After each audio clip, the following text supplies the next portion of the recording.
Bom dia, meus amores! Na nossa aula de história de hoje, nós vamos aprofundar os estudos sobre a formação do povo brasileiro.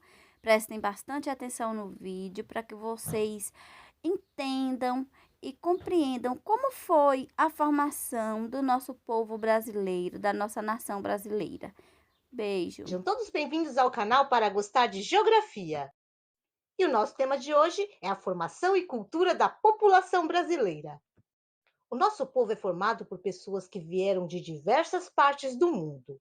E com isso temos uma mistura de diversas características físicas e também uma miscigenação cultural, com mistura de conhecimentos, costumes e crenças. E considerando nossas características físicas e culturais, vem a pergunta: como é o povo brasileiro? Os primeiros povos a habitar nosso país foram os indígenas. Na época da chegada dos portugueses, estima-se que havia de 5 a 8 milhões de indígenas, formando cerca de 1.400 povos que falavam cerca de 1.300 línguas. Apesar das diferenças culturais, os povos indígenas tinham muita coisa em comum, como a posse coletiva da terra e sua interação com a natureza. Mas com a colonização portuguesa, no século XVI, uma imensa parcela da população indígena foi dizimada. Suas terras foram tiradas deles, foram submetidos ao trabalho escravo e muitos morreram por doenças ou luta pelas posses das terras. Atualmente, existem cerca de 900 mil indígenas.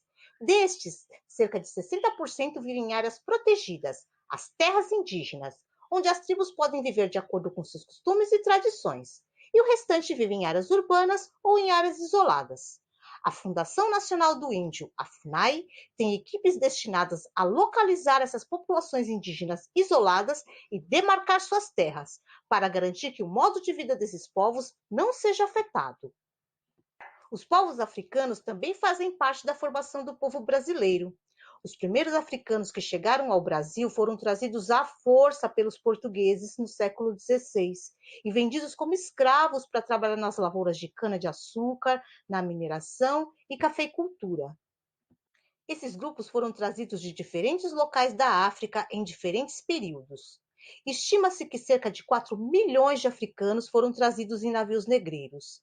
Em razão dos maus tratos, castigos e torturas, houve um elevado índice de mortalidade negra ao longo dos séculos, e infelizmente esse índice ainda é alto por causa do racismo.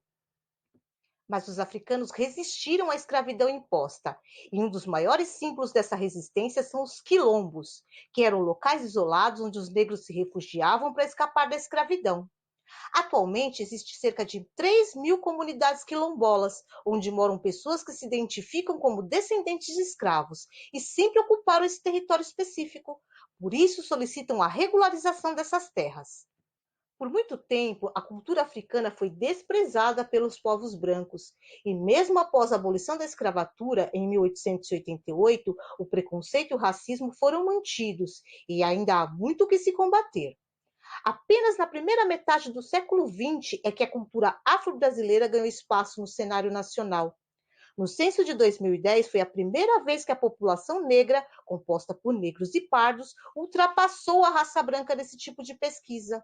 Isso aconteceu porque, por um lado, houve um maior número de nascimentos entre a parcela da população negra, e, por outro, aumentou a quantidade de pessoas que passaram a ter orgulho de se declararem afro-brasileiros. Outros povos que também fazem parte da formação do povo brasileiro são os imigrantes brancos e asiáticos. Os primeiros brancos a chegarem ao Brasil no século XVI foram os portugueses, dando início à colonização. A partir do final do século XIX, uma grande quantidade de imigrantes vieram para trabalhar no Brasil, entre eles italianos, alemães, franceses e espanhóis. Da Ásia vieram japoneses, chineses e árabes. Esses imigrantes trouxeram as tradições, hábitos e costumes de seus países de origem, que foram incorporados à cultura brasileira, o que contribuiu para uma formação cultural ainda mais diversificada. E esses foram os povos que contribuíram para a formação do povo brasileiro. Sim, outros povos vieram para cá ao longo do tempo e também contribuíram para a diversidade cultural de nosso país. E vamos falar sobre eles em outros momentos. Mas por hora ficamos por aqui. Espero ver você em breve. Um grande beijo e até a próxima!